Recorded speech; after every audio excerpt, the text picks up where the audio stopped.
Hello everyone, my name is Abby and I am the Young Adult Assistant at the Twin Lakes Library System and I use she, her pronouns. So for today for Slice of Life, I actually wanted to kind of do something a little different. I am actually going to be talking about books today, and I'm actually going to be talking about books that I've already told you about. But I was thinking about what I wanted to do for this video, and I decided that I wanted to sort of reiterate some of my favorite books. So the books that I have here are all some of my favorite books of all time. And these are the books that if I were stranded on a deserted island and I could have 5 books, these are the 5 young adult books that I would bring. Adult books, if I included adult books in this category, this would be a little different, but I wanted to just do young adult because that is what I am. I'm a young adult assistant. So like I said, these are all books that I've talked to you about before. I just want to sort of reiterate my love for them. These are all books we either have in our physical collection, on Libby, on Hoopla, so they are available on some platform in some way. I personally own all of these books because I love them, but some of these I read initially from the library for the first time before I purchased them, so I know that they're there. And of course I always check just to make sure that everything's available. So I'm just going to go ahead and get started. The first book, I talked about this one a while ago, I think, and that was I Was Born for This by Alice Oseman. And just to sort of like quickly give a summary again of this, this is about, you're following 2 characters. So the first one is Angel, and she is a big fan of this pop rock teenage boy band called the Ark. And, you know, because of fandoms and stuff and everyone around her, she's created a sort of close friendship group because of people who share interest in the Ark. And they do fan meetups, including the one that Angel is trying to go to, I believe, and her friend Juliet is how, like, she met her through the Ark fan club group sort of thing. And so this is when they get to meet in person for the first time, and the Ark has really created a social group for Angel, and she's really deeply appreciative of them. And then you follow Jimmy, who is the front man of the Ark, and he really loves being in a band. He's always wanted to do music. That's always been his thing. And, you know, it makes him really happy, but there are some parts of it that are kind of toxic, and fan culture can be kind of toxic for the artist sometimes, so it's sort of trying to find a balance of loving what he's doing, but also trying to set some boundaries and stuff. And some things happen, and Jimmy and Angel actually get connected in a way, and just a bunch of other stuff happens. So this is my favorite Alice Oseman's book. I have not read Loveless, which is her newest release. I'm sure I'll love it. I've loved every Alice Oseman book that I read, and her graphic novel series, which is Heartstopper. Plug, everyone should read that. But this is my favorite of her novels, and I just love this. As someone who is big into fan culture, as you can see, and I've talked about, I am a big K-pop fan, and the fan culture is kind of a part of that. I have been able to see both the positive sides of fan culture and the negative sides, because there are toxic people in fandoms, and there are people who are kind of oppressive to the artist, and I think that Alice Oseman does a good job at showing like both sides of this, and sort of like, she's not villainizing fan culture, but she is also acknowledging it for what it can be sometimes, and I think that's important. And I'm glad that she sort of addresses that, but she also talks about the importance of fandoms and having something that you can bond over with other people. And that's how I made a lot of the friends that I have, through our mutual interest in K-pop, and of course we're friends for other reasons, but that was something that connected us. And so I feel like that's what this book talks about a lot. It talks about mental health. Alice Oseman always does a really good job at sort of addressing mental health. Jimmy suffers from pretty severe anxiety from what I remember. And he's very stressed. He's trying to do his best. There's phenomenal LGBT representation in this book. Alice Oseman, again, just like mental health always does, really great LGBT rep. Jimmy is trans. I believe one of the other members of the band is bi. I'm pretty sure. But it's always good, and it's never like something they're ashamed of, or it's just sort of nice that it's kind of like accepted and everybody knows, and because Jimmy is like out to the world and everybody knows, and all of his fans don't really care, and it's nice to see that. And I would bring this with me to a deserted island because while Alice Oseman books can be intense sometimes, I find the ending is really satisfying, and I feel like everybody sort of gets to where they're supposed to be in the end, and it's a very nice ending. It's happy in the way that you feel like everyone has sort of figured themselves out a little bit more, which I appreciated. And also, this is a standalone novel, so I wouldn't have to worry about bringing the rest of a series, which some of these books are first in a series, so, you know, that would be a problem. But for the most part, like, this would just be, like, I could read this and I'd have a complete story.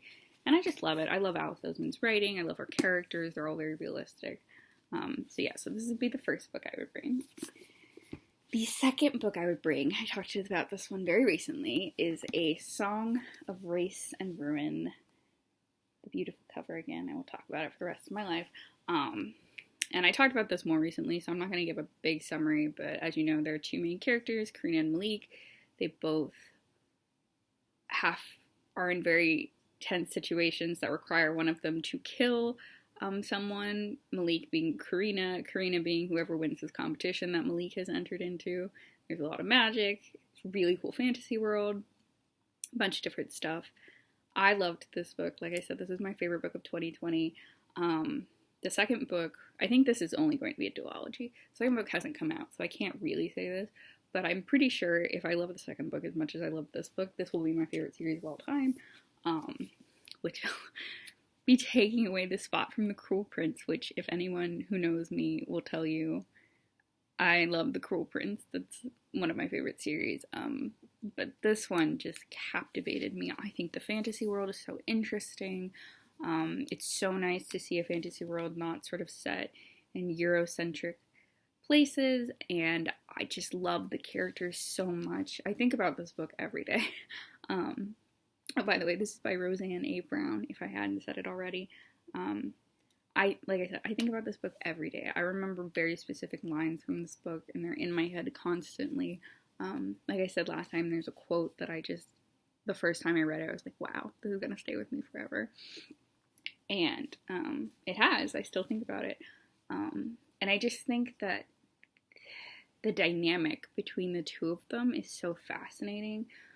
Because you really feel for both of them, because both of them are not in a good situation. Like, nobody's really winning, and nobody's really doing the right thing, because someone will inevitably get hurt, but just, like, the way that Brown articulates sort of that conflict, and the way that Karina and Malik have to sort of deal with it, I just find it fascinating. It is also a little bit of a longer book. It's like 400 and something pages, so this would be a nice, fun, long read to keep me distracted on a deserted island. And I just love the world. I just love everything about this book.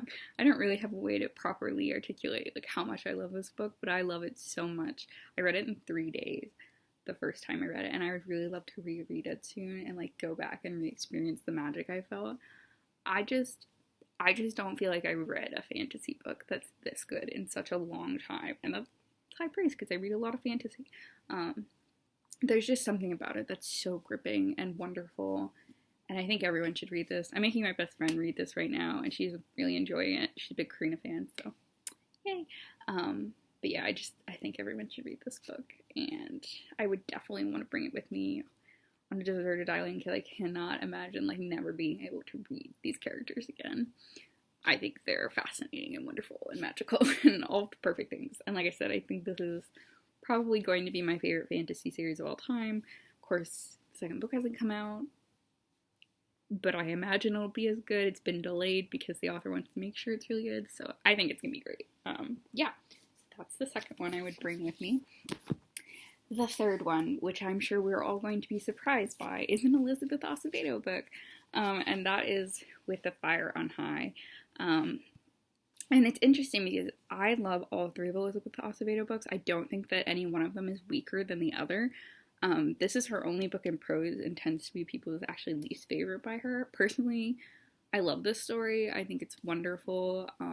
And I was actually talking with Dabney about it yesterday, and that's what, like, sort of made me decide to pick this one versus Poet X or With Fire on High. But this book follows Amani, and she's a teen mom, and she's really passionate about cooking, and she's trying to navigate her passions and what she wants to do after high school with being a teen mom, and sort of the judgment she's experienced because she's a teen mom, even though she's a really great mom. She obviously really deeply cares about her daughter. There's a lot of stereotyping and discrimination against her because of these things, but she's sort of trying to muscle through it and power through and make sure that she's just doing the best thing she can do for her daughter Emma, and navigating the relationship between her ex-boyfriend, who is the father of Emma, and also she's experiencing a new romantic feeling for a new boy in town, and she's deciding what she wants to do about college, and it's just like a lot of like real world sort of problems. Yeah, so I would bring this with me. I just think Elizabeth Acevedo's writing is so beautiful. I've said it many times. I love her writing. I think it's some of the best writing I've ever come across in YA, but in general, I think she's a phenomenal writer. I actually really liked this book in prose. I know, like I said, it's not everyone's favorite, but I actually think that this is a beautiful book. I feel like Amani is someone you can really root for as a character. I really enjoyed watching her relationship with her grandmother and with her daughter and with this boy that she's interested in romantically. I sort of appreciated watching her go through this process of trying to decide what she wants to do with her life and like who she wants to be as an adult, because that is a tricky process. And I feel like Elizabeth Acevedo captures it so beautifully and does such a great job really at writing Amani's story and just making her such a sympathetic and easy character to root for. It is kind of like slice of life, so like not really a lot happens. That bothers some people. I really like it. I like a good slice of life novel. There doesn't have to be a ton of action in a book or like a really big conflict in a book for me to enjoy it. I find that if the characters are really well written and the writing is strong, I feel like I love it. And that's what I feel like this book has. It's, like I said, it's not like the strongest plot-driven book I've ever read, but it just, like, the characters are so very real because these are real situations that people would find themselves in. Even, like, with other contemporary YA books, sometimes the conflicts are not very realistic. These are very realistic conflicts. And I just love this book so much, and I want to reread it now. But yeah, Dabney, like, I think they told me they just read it and gave it a 5 stars, and we were talking about it yesterday. I'm like, that is such a good Elizabeth Acevedo book, and I really love this book. So that would be number 3. The 4th book, this is probably one of my most recent videos, and that is These Violent Delights by Chloe Gong. What a great book. I believe that this is also going to be a duology, but I feel like the ending in this, though there is kind of a cliffhanger, I could be satisfied with not reading another one. Like, I can make up another ending in my head. But These Violent Bites by Chloe Gong is a Romeo and Juliet retelling, follows Roma and Juliet, and they are from rival gang families in the 1920s Shanghai, and they had a past history with each other, and things ended really poorly, and then something happens that these like monsters are infecting people and causing them to like rip out their throats. Yeah, and so they're trying to solve that. I've talked about this very recently, so I don't really feel like I need to give a really big descriptor. This book was so good. Like I said, I don't really like Shakespeare. I don't like Romeo and Juliet. I don't like that play at all. I get annoyed every time I have to read it or even think about it in class. This book made me like Romeo and Juliet. Like, I would read Romeo and Juliet. I would honestly teach this before I taught the real Romeo and Juliet. This is so fascinating. It's such a good world. It's such a fascinating world. There's some people who are like, the romance isn't strong enough. I thought that the romance was a perfect slow burn, enemies to lovers. So they were lovers, then enemies, then lovers again. And it's so good. It's so good. It's so well written. I'm pretty sure that this is a debut novel too. I wish I could write a good debut novel like this. I just found it fascinating. I really loved the conversation about imperialism. I loved there was diversity in this book. I felt like the plot was really strong. I felt like the characters were all really compelling, and you like wanted to follow them and like experience everything and wanted everything to turn out okay for them. I thought the action scenes were well written. I thought the romance was really good. There's just so many things I love about this book. And like I said, I read this and then I immediately purchased it because I read the library copy and I was like, I need my own copy of this book. It's so good. And if I'm on a deserted island and I feel like I'm bored, this is the book I would pick up to not feel bored, because it's just so much happens in this. And I was almost a little worried the first time I was sort of going into it that like there'd be too much going on. But no, it's the perfect mix of things. It's wonderful. It's spectacular. Amazing. Would recommend it to everyone. Have been trying to recommend it to everyone. I think I've got one person to read it. So we're winning. I think Daphne might have also read this book. It's amazing. I love it. Obsessed with it. So this would definitely be the one I would bring. And then the last book I would bring is my favorite YA book, and also my favorite book of all time, essentially. It's a tie between this one and another book that's like adult classic literature. It's The Bell Jar by Sylvia Plath. But this book, I've talked about it before, I think. I love this book so deeply. I have recommended it to everyone. Even people I know who don't read know that this is a book I really love. And it is I'll Give You the Sun by Jandy Nelson. This is the most beautiful book ever. Wow. I'm just getting so excited. I need to reread this one because it's been a little bit since I reread this one. Just for reference, I have 3 copies of this book. This one, the paperback version, which is the first one I owned because they weren't selling the hard copy where I got it the first time. And my friend actually got me a hardcover one for Christmas this year that is signed by the author with pictures of her signing it, and it's my most prized possession. Like, if there was a fire in my house, that would be what I would rescue. Entirely what I would rescue. But this one follows a set of twins, Jude and Noah, at 2 different points in their lives. One is when they're 13, one is when they're 16. When they're 13, they're sort of inseparable, but there is some tension, because they're siblings, and they're both sort of trying to find out different things about their life. They're both applying to an art school.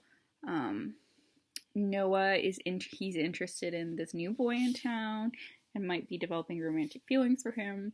And then when they're 16, they're not speaking. Something horrible has happened that's resulted in them not really speaking to each other anymore. Noah's completely different. Jude is miserable at art school, but she meets this boy, I believe, named Oscar, and he sort of communicates with her, and she starts to sort of deal with things that have happened in her life. This book is perfect in my opinion. It is really heart-wrenching, but in like the best way. And I think the ending is very satisfying. Like, this is also a standalone. So I was born for this, and With the Fire High, they're all standalone novels, so I get a complete story in this one. And it's such a compelling story to follow, and the writing is so magical. This is some of the best writing. Like Elizabeth Acevedo, I feel like Jandy Nelson has really lyrical, beautiful writing, and I want her to write my grocery list because I think she would make it more interesting. I don't know how to fully express how much I love this book. It just feels very familiar, I guess is the best way to put it. I just feel like when I read this, I'm like seeing, they're like my family. Like, Jude and Noah are like my family. And when I read this book, I feel like I'm with my family. And they're just so very complicated because neither of them are amazing people. Like, I will be fully honest. There are moments in this book where you hate them both because they're just being so stupid. But that's part of, like, growing up and being a teenager. You do really stupid things that make people really annoyed with you. And you hurt people because that's what growing up is. Sometimes you hurt people. And I feel like Jandy Nelson just does such a beautiful job at articulating that and writing that and showing that and not making you love them any less for it, because I still love Noah and Jude with like my whole heart. But they are stupid sometimes. They do dumb things. They do mean things to each other and to other people in their lives. But it doesn't make me hate them. I'm more like a mom. I'm like, wow, I'm kind of disappointed that you made that decision. But they're just wonderful. Like, I love them so much. I feel like they're so real. Like with the Fire and High in this, they just feel like the most realistic books I own, because they just are such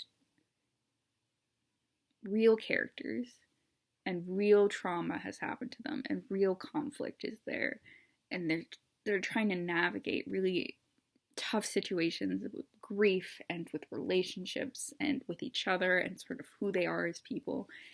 And it's just so well written and so real. And I would bring this with me to a deserted island every day of the week. If I could only bring one book to a deserted island, this would be the book I would read. And I would read it every day. And I would reread it every day. And I would never get tired of it, because this is the best book I've ever read. It's magical. I need to reread it very soon. But yeah, I love it so deeply and unapologetically. And I think it's amazing. So yes, those are the 5 books that I would bring with me. I'm going to see if I can stack them up and show them to you. Sometimes I see I'm not a booktuber, but I see booktubers like do this. Okay. Ooh.